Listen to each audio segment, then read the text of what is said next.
అందరికి నమస్కారం.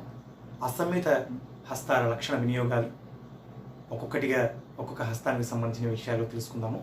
దానిలో ఇప్పుడు తెలుసుకునేది మొట్టమొదటిది పతాకము. లక్షణ వినియోగాలు. లక్షణము అంటే హస్తము ఏ విధంగా పట్టాలనేది లక్షణము, అలాగే ఏ ఏ సందర్భాల్లో వాడతాము అనేది వినియోగం. ముందుగా లక్షణం. పతాక హస్తం. అన్ని వేళ్లను చాచి బొటన వేలును వంచబడినట్లయితే ఇది పతాక హస్తం అనబడుతుంది. ఈ విధంగా ఈ పతాక హస్తమును ఏ ఏ సందర్భాల్లో వాడతాము?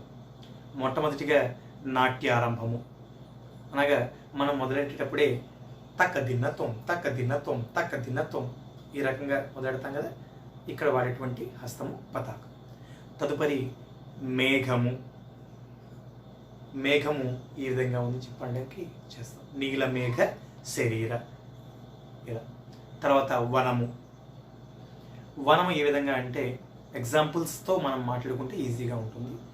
రామాయణ శబ్దం అనే అంశంలో మనము అంతట వనవాసము చేసితివి అంటాం కదా, అక్కడ వనము కోసం వాడినటువంటిది పతాక. తర్వాత వస్తువులను నిషేధించటం. నిషేధించటం అంటే వద్దు వద్దు అని చెప్పటం, ఆపటం, వద్దు అని చెప్పటం ఇట్లా. తర్వాత రాత్రి. రాత్రి అనగా పగలను సూర్యుడి చే చూపించినట్లే రాత్రిని ఈ విధంగా చూపిస్తాం. రాత్రిని చూపించేటప్పుడు మరి చంద్రుడు ఎట్లాగో చూపించడానికి మనం విడిగా అర్ధచంద్రము, చంద్రకళ ఎట్లా అయితే ఉన్నాయో పతాకాన్ని రాత్రిని చూపించడానికి వాడతాం. తదుపరి నది. నది, సెలయేరు, ప్రవాహము ఇటువంటివన్నీ కూడా నది కింద ఈ పతాకంలో ఈ విధంగా వాడటం జరుగుతుంది. తర్వాత దేవతా సమూహము. దేవతా సమూహాన్ని ఇలాగా అందరూ అది వెంకటాచలలో మనం అది వెంకటాచలమఖిలోన్నతము అలా చూపించేటప్పుడు మనం దేవతలు అందరూ అక్కడ కొలువై ఉన్నారని చూపిస్తాం కదా, వీళ్ళు వీళ్ళు అట్లా దేవత సమూహంగా మాట్లాడతాం. తర్వాత శయనించటం. శయనించడం అంటే మనకు ఆల్మోస్ట్ అందరికీ తెలిసిన విషయం. ఇది చక్కగా ఇలాగా పడుకున్నట్లుగా ఒకటి, లేదా ఇలా నిద్రిస్తున్నట్లుగా ఒకటి, ఇలా చూపించినప్పుడు ఇలా చూపించేటువంటిది పతాకమే, ఇలా చూపించేటువంటిది పతాకం. ఇది తర్వాతది తలుపు తెరవటం. తలుపు ఇలా మూసి ఉంది, లాక్ చేసి ఉంది, అటు ఇటు చూసి లాక్ తీసి అలా తెరిచాం, లోపల ఎవరు ఉన్నారో చూసాం, అటు ఇటు బయట చూసేసి దూకేసి. సో ఇక్కడ చూపిస్తున్నటువంటి తలుపుని ఎట్లా చూపిస్తున్నాం? పతాక హస్తాలు చూపించి ఇలా ఓపెన్ చేస్తున్నాం. ఇది పతాక, తలుపు తెరవటం. తదుపరి అలలు. ఇందాక మనం చెప్పుకున్నట్లుగానే అలలు ఈ విధంగా చూపిస్తామని చెప్పడానికి పతాకాన్ని వాడతాం.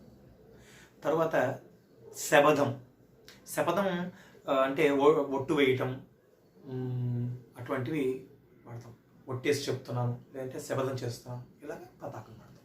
తర్వాత ఆశీర్వాదం. మనకందరికీ తెలిసిందే, అభయహస్తము అలాగే ఆశీర్వాదం. ఇలా అందరినీ ఆశీర్వదిస్తున్నట్లుగా దేవతల పైనుంచి ఆశీర్వదిస్తున్నట్టు చూపించేటప్పుడు ఇలాగ పతాక హస్తాలు వాడతాం. అలాగే అభయహస్తంగా ఇలా వాడతాం. తర్వాత తాళపత్రాలు. తాళపత్రాలు ఏ విధంగా ఇలాగ తెరిచి ఉన్నాయి, తాళపత్రాలు తీసుకొని రాస్తున్నాం. మనం బ్రహ్మాంజలి అనే అంశంలో ఇలా రాస్తాము. అలాగే మరికొన్ని అంశాల్లో ఇలా రాసేటప్పుడు పతాక హస్తాన్ని చూపించి రాస్తాం. తాళపత్రాలను తెరుస్తున్నాం, ఇలా ఉన్నాయి, అలా తీసాం.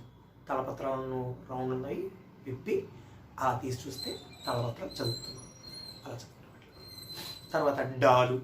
ఇది ముఖ్యంగా చెప్పుకోవాల్సింది, మిగతావన్నీ ఒక రకంగా ఉంటే ఇది డాలు అనే పదాన్ని ఈ తరం పిల్లలు తక్కువ మంది విని ఉంటారు. డాలు, టాటా డాడాలో డాలు. డాలు అంటే మనం యుద్ధం చూస్తున్నట్లయితే కత్తి యుద్ధంలో ఇట్లాగా కత్తితో పక్కన యుద్ధం చేస్తూ మరో పక్కన అవతల వారు చేసేటువంటి యుద్ధాన్ని ఆ తాకిడిని తట్టుకోవడానికి ఒక రేకు లాంటి ఒక ఆయుధాన్ని ఇట్లా పట్టుకొని ఇలా ఉంటారు. యాక్చువల్లీ ఇలా పట్టుకుంటారు, వెనక కొక్కెంలా ఉంటుంది, ఇలా పట్టుకొని దాన్ని అడ్డంగా ఉన్న దాంతో ఆపి ఇలా చేస్తుంటారు. ఇలా పట్టుకున్నప్పటికీ అది పూర్తిగా ఇట్లా రేకులా ఉంటుంది కాబట్టి దాన్ని ఇలా చూపించి దాన్ని ఆపుతూ ఇట్లా ఆపుతూ ఒక పక్కన ఆపుతూ ఇంకో పక్కన యుద్ధం చేయటం చూపిస్తాం. ఇక్కడ మనం వాడుతున్నది పద, ఇది ఒకటి. తదుపరి చెంపపెట్టు. మనకు మామూలుగా తెలిసిన విషయం, కొట్టేటప్పుడు ఇలా కొడుతున్నప్పుడు ఏం వాడతాం మనం? పతాకం వాడతాం. అట్లా అలాగే సంబోధన, పిలవటం అన్నమాట. మిమ్మల్ని పిలుస్తున్నాం, అలా పిలుస్తాం. మరీ ఇట్లా మనం ఇలా కూడా వాడతాం, ఓయ్ ఎట్లా అంటాం, అది లాస్యంగా ఉండడానికి ఇలా వాడుతున్నప్పటికీ మామూలుగా అయితే అలా పిలిచేటప్పుడు అలా. ఓకేనా? ఇవి పతాక హస్తం యొక్క వినియోగాలు. ఇలా ఒక్కొక్క హస్తంకి సంబంధించిన వినియోగాలు విడివిడిగా తెలుసుకుంటూ ఉన్నాం. కుదిరిన దాన్ని బట్టి ఒక్కొక్క వీడియోలో 1 లేదా 2 హస్తములకు సంబంధించినటువంటి వినియోగాలను తెలుసుకున్నట్లయితే మనం కంపోజ్ చేసేటువంటి ఒక్కొక్క అంశంలో ఆ సందర్భాన్ని బట్టి ఏ హస్తాలను మనం వాడడానికి అవకాశం ఉంది, ఏ హస్తాన్ని అక్కడ వాడొచ్చు అనే విషయాన్ని మనం తెలుసుకోవడానికి అవకాశం ఉంటుంది. Thank you very much.